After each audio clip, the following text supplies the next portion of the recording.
What is your relationship with time? Are you wired and tired, stressed and overwhelmed, busy and going nowhere? Or just want to scale your business? Welcome to Take Back Time with your host, Penny Zenker. Penny focuses on books, strategies, tools, and tips to help you work smarter and approach your time more strategically. As a result, you can have more energy, focus, and get more done in less time. Be more efficient and effective. Get ready to take back time. Hi, it's Penny Zenker, your host of Take Back Time. Today, I want to talk about discipline, because discipline is one of the biggest success factors that we have in managing our time and our energy and getting the results that we want. Very often people say they want something, they create a goal, they make a verbal commitment or a resolution, but at the end of the day, they don't do what it takes in order to meet that goal.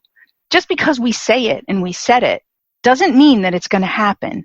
We have to take action, we have to put forth effort, and we may need to make sacrifices in order to make that happen. If that goal is important to us, the more important to us it is, the more drive that we'll have in order to push through obstacles to get there. So there are some techniques to do that, but today I want to talk about the muscle of discipline, because it is a muscle.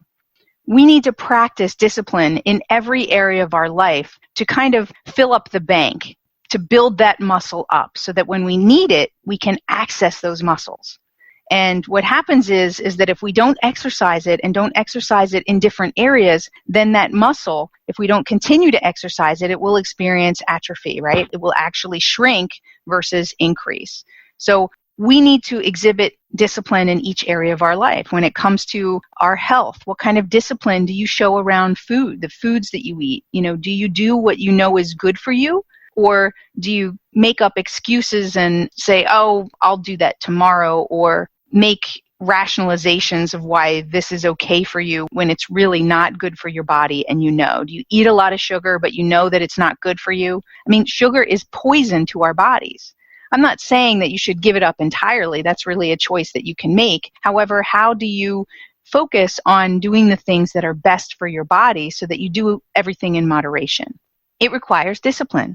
It also requires discipline to exercise on a regular basis. It requires discipline to actually, I want to take a step back and, I was talking to my son this morning about discipline, because he's very disciplined when it comes to his homework, but he's not disciplined about his time on the computer. And so we talked about, I asked him, why do you think that in the military that they have people make their beds? Is it important when they come back from whatever they're doing that day that their beds are really perfectly made? Is that important?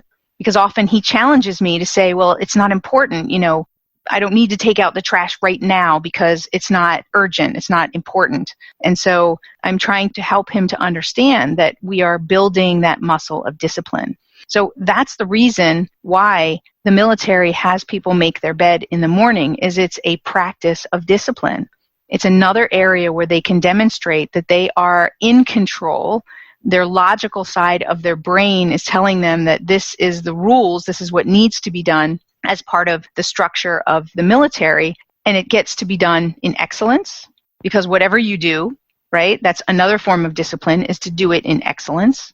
And so it challenges them in other areas. It trains their brain to be thinking of other areas that they will be and show up disciplined and in excellence. Distractions are the enemy of productivity. Go to distractionquiz.com and find out your distraction profile. Are you a time zombie or a hamster? Take this free distraction quiz today to rate your ability to focus on what keeps you from being a wizard. Go to distractionquiz.com.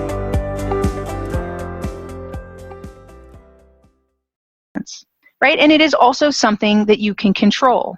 So it feels good to come back to a made bed, because you start the day with something you can control, and a lot of things might go out of your control, but when you come back to it, you're reminded that there are some things that you do control in your life. So you may not be able to control the circumstances around you, but you can control some of the aspects in your environment, and you can control how you respond to various different things in your circumstances. And it requires discipline. So I want you to challenge yourself as to where and what areas are you practicing discipline. Maybe it's a simple thing that you can start by making your bed every morning, making your bed in excellence.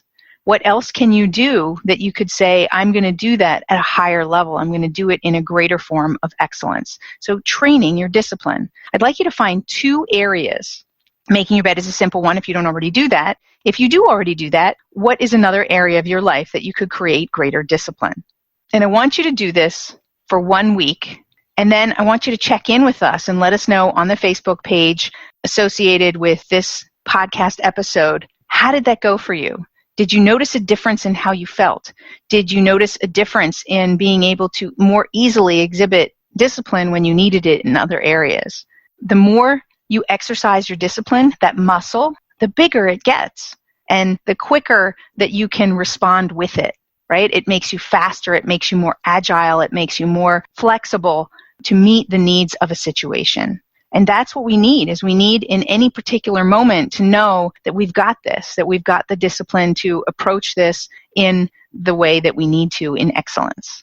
And it also helps us to offset that impulsive side of ourselves, right? We have that emotional, if we think about it, then actually anger, sadness, hurt, fear, guilt, shame, those types of unproductive emotions, when we stay in them, they can derail what we do with our time, right? They can affect our time management incredibly.